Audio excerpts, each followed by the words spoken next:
Hyundai Maruti Suzuki के बाद भारत में सबसे ज्यादा कार बेचने वाली इस कंपनी को पता है किसने शुरू किया था? इस साउथ कोरियन लड़की ने। नाम है चुंग जू यंग। बचपन में सिर्फ 2 वक्त की रोटी के लिए 17-17 घंटों तक खेतों में काम किया। अमीर बनने का सपना लिए कई बार घर छोड़कर भागा।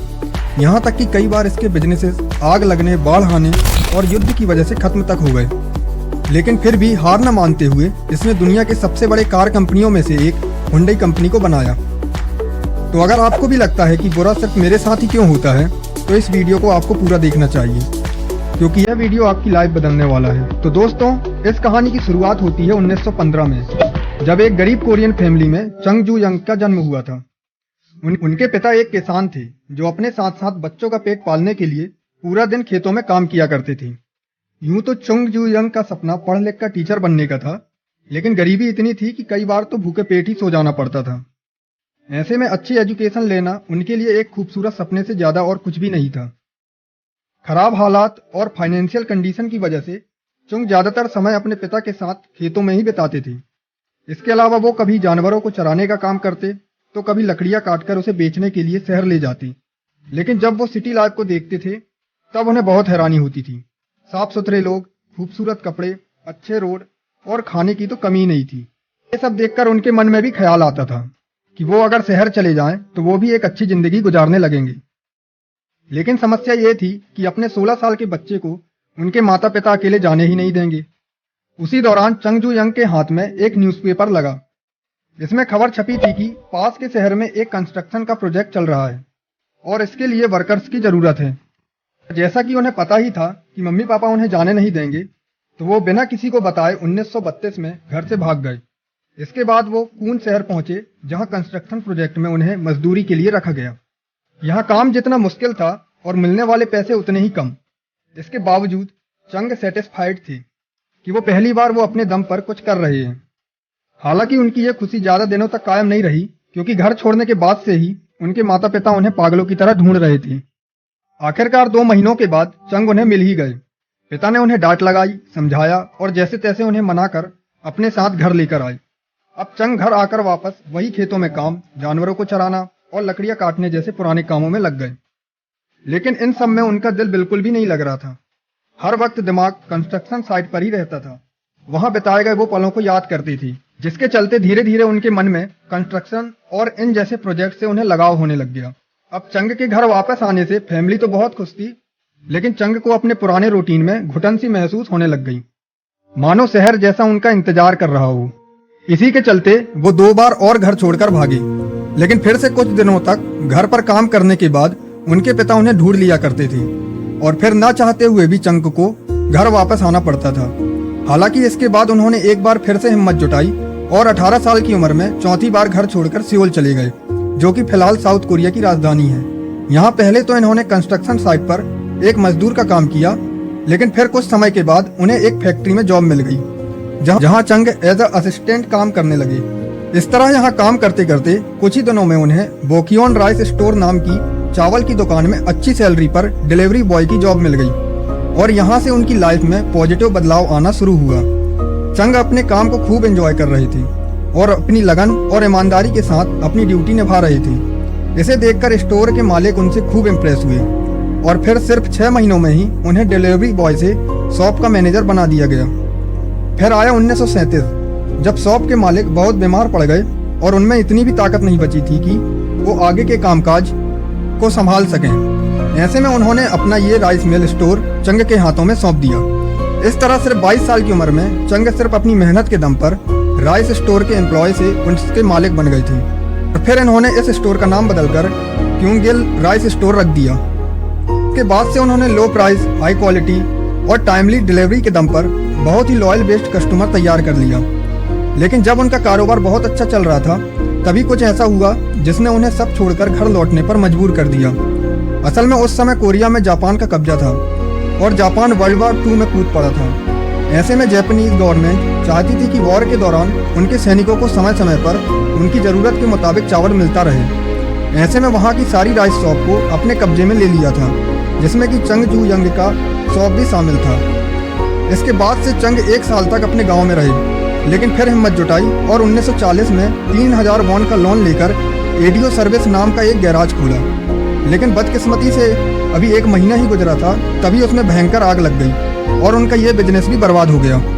अब चंग के सामने सबसे बड़ी प्रॉब्लम थी लोन को चुकाना और कस्टमर्स को जले हुए व्हीकल्स का मुआवजा देना।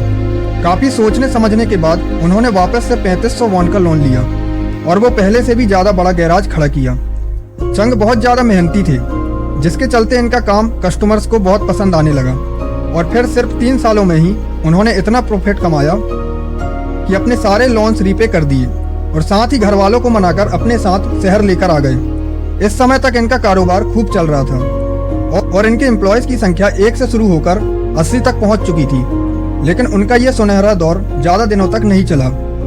असल में जापानीज गवर्नमेंट ने वॉर में यूज़ होने वाले इक्विपमेंट बनाने के लिए उनके गैराज को एक स्टील प्लांट के साथ में मर्ज कर दिया, यानी कि एक बार फिर चंग आकर वापस वहीं पर खड़े हो गए जहां से उन्होंने शुरुआत की थी।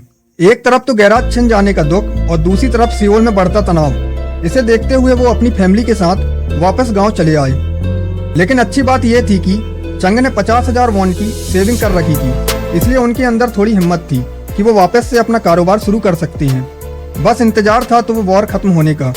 साल 1946 में सेकेंड वर्ल्ड वॉर का अंत हुआ और कोरिया जापान के कब्जे से आज़ाद हुआ। इसी साल चंग ने सियोल में वापसी की और एक बार फिर से अपना गैराज स्टार्ट किया, जिसका नाम रखा गया हुंडई मोटर सर्विस। जापान को वर्ल्ड वॉर 2 में हराने के बाद साउथ कोरिया में यूएस का इन्फ्लुएंस काफ़ी बढ़ गया था, जिसकी वजह से चंग को यूएस आर्मी के ट्रक रिपेयरिंग का काम मिल गया।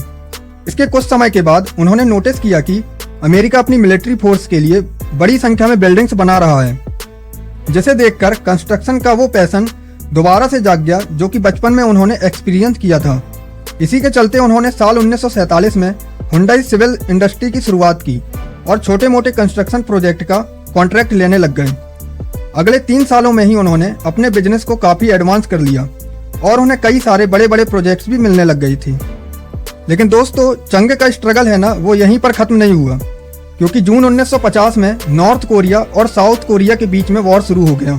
नॉर्थ कोरिया साउथ कोरिया पर भारी पड़ने लगा और उसकी मिलिट्री फोर्सेस ने सियोल को कब्जे में लेने के लिए उसकी घेराबंदी करना शुरू कर दी। ऐसे में वहाँ के लोगों में दहशत फैल गई और सब शहर छोड़कर भागने लगे। इसमें चंग भी शामिल थी, जो कि सारा कारोबार छोड़कर सेविंग के साथ जान बचाकर दूसरे शहर चले गए। इस जंग में यूएस मिलिट्री फोर्स ने साउथ कोरिया का भरपूर साथ दिया और वॉर के दौरान ही चंग ने नोटिस किया कि मिलिट्री फोर्स को बड़ी संख्या में वेयर हाउस, आर्मी हेडक्वार्टर और टेंट की ज़रूरत है। यहाँ चंग को एक बड़ी अपॉर्चुनिटी दिखी और वो एक छोटा सा ग्रुप बनाकर इन प्रोजेक्ट्स में भी काम करने लगे। चंग ने हर छोटे बड़े प्रोजेक्ट्स के लिए काम किया। कई सारे प्रोजेक्ट्स में तो लॉस भी हुए, लेकिन उसके बावजूद उन्होंने समय पर काम पूरा करके यूएस ऑफिसर का भरोसा जीत लिया। अब 1952 में जंग तो खत्म हो गई, लेकिन उस वक्त तक अमेरिकन से चंग की प्रोफेशनल रिलेशनशिप काफ़ी स्ट्रांग हो चुकी थी, जिसके चलते बाद में भी उन्हें उनसे प्रोजेक्ट मिलते रहे। अब इस बार साउथ कोरिया में वॉर की वजह से बहुत तबाही फैली थी। इंफ्रास्ट्रक्चर की धज्जियां उड़ गई थी, जिसके बाद से गवर्नमेंट उसे दोबारा से रीबिल्ड करना चाहती थी। दोस्तों, साउथ कोरिया के रीबिल्डअप में हुंडई सिविल इंडस्ट्रीज का बहुत मेजर रोल रहा और उन्हें कई सारे बड़े बड़े प्रोजेक्ट्स भी मिले, जिनमें कि कई एक्सप्रेसवे, न्यूक्लियर प्लांट और डैम शामिल थे। इसके बाद से 1960s में कोरियन गवर्नमेंट एक ऐसी पॉलिसी लेकर आई जिसमें कि हुंडई को कार रिपेयरिंग से एक कार मैन्युफैक्चरिंग कंपनी बनाने में बहुत मदद की। असल में गवर्नमेंट ने वहाँ की इकोनॉमी को मजबूत बनाने के लिए नियम बना दिया था कि कोई भी फॉरेन ऑटोमोबाइल कंपनी भी साउथ कोरिया में बिजनेस कर सकती है जब वो किसी लोकल कंपनी के साथ में टाई अप करे। इस रूल ने हुंडई के लिए एक नई अपॉर्चुनिटी ओपन कर दी और चंग ने इसको मिस न करते हुए 1967 में हुंडई मोटर कंपनी की शुरुआत करी। इसके 1 साल बाद यानी 1968 में हुंडई ने फोर्ड के साथ पार्टनरशिप कर ली और उल्सान शहर में 6 महीने के अंदर एक बहुत बड़ा असेंबली प्लांट बनाकर तैयार कर दिया, जो कि आज भी दुनिया की सबसे बड़ी ऑटोमोबाइल प्लांट है।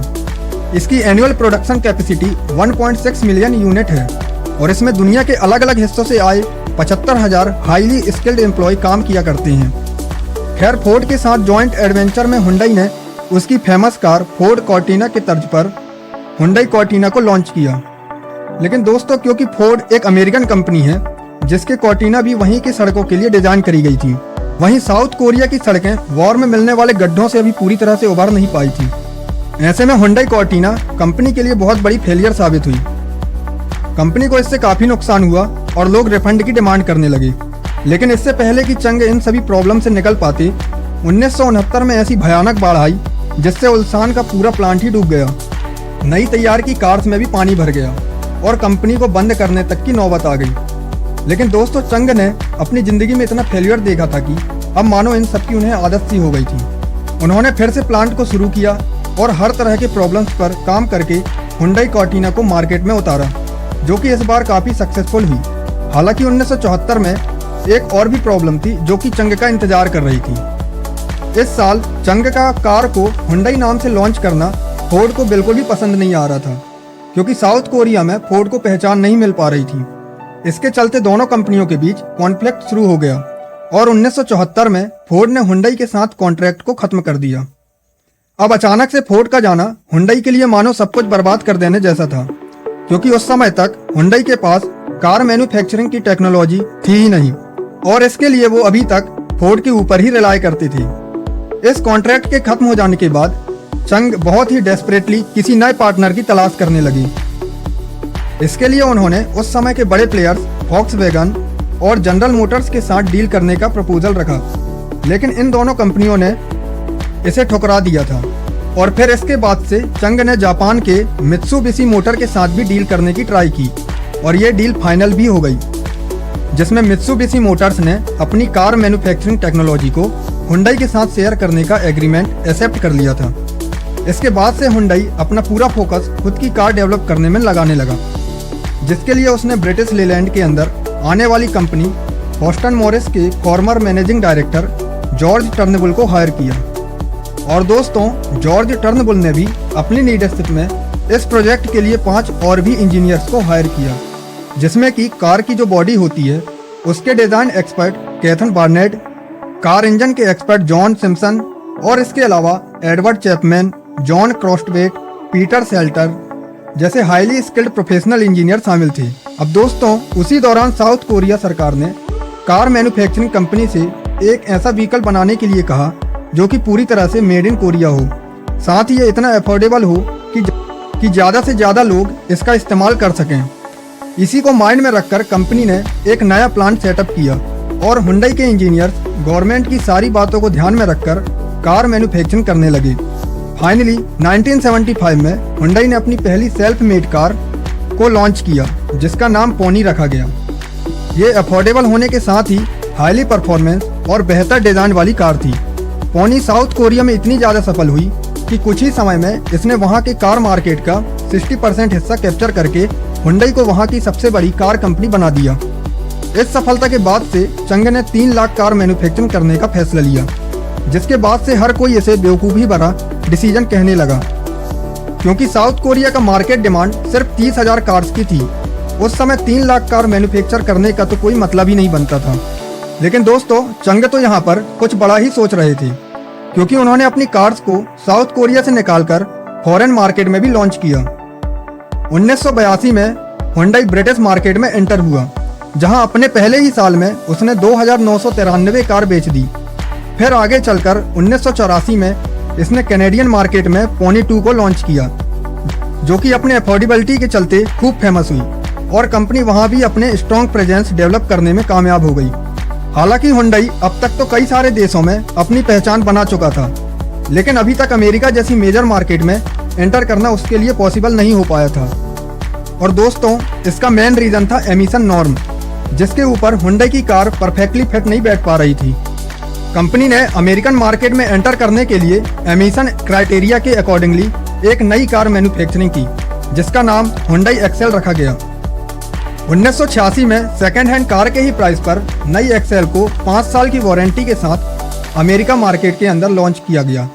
अपनी इस स्ट्रेटजी से कंपनी अपने टारगेटेड कस्टमर को लुभाने में खूब कामयाब हुई और अपने पहले ही साल में इसने 1,70,000 कार बेचकर बाकी कार कंपनियों को हैरानी में डाल दिया। 1987 में 2,60,000 कार सेल हुई थी, जिसके चलते इन 2 सालों में एक्सेल अमेरिका में टॉप सेलिंग कार रही थी। 1990 के दौरान हुंडई सोनाटा और हुंडई एक्सेंट जैसे कई सारी फीचर लोडेड कार मार्केट में उतारी गई और दोस्तों, ये सभी कार बहुत ज़्यादा सक्सेसफुल रहे। साथ ही इससे वर्ल्ड वाइड कंपनी की रेपुटेशन भी काफ़ी ज़्यादा बढ़ गई। आज की बात करें तो हुंडई दुनिया के टॉप 100 मोस्ट वैल्यूएबल ब्रांड में शामिल है। साथ ही ये टोयोटा और वॉक्सवैगन के बाद प्रोडक्शन के मामले में दुनिया की 3rd largest car maker company है, जिसमें इसका बिजनेस 193 कंट्रीज में फैला हुआ है। फिलहाल ये इंडिया में दूसरी सबसे बड़ी कार मेकर है, जो कि महिंद्रा और टाटा जैसे स्वदेशी कंपनियों को भारी टक्कर देती है। तो दोस्तों, इस तरह से चंग जू यंग की हार ना मानने वाली जिद ने हुंडई ने न सिर्फ दुनिया के सामने टॉप ब्रांड्स में शामिल कराया, बल्कि साउथ कोरिया की डेवलपमेंट और इकोनॉमी में भी बहुत बड़ा कंट्रीब्यूशन दिया।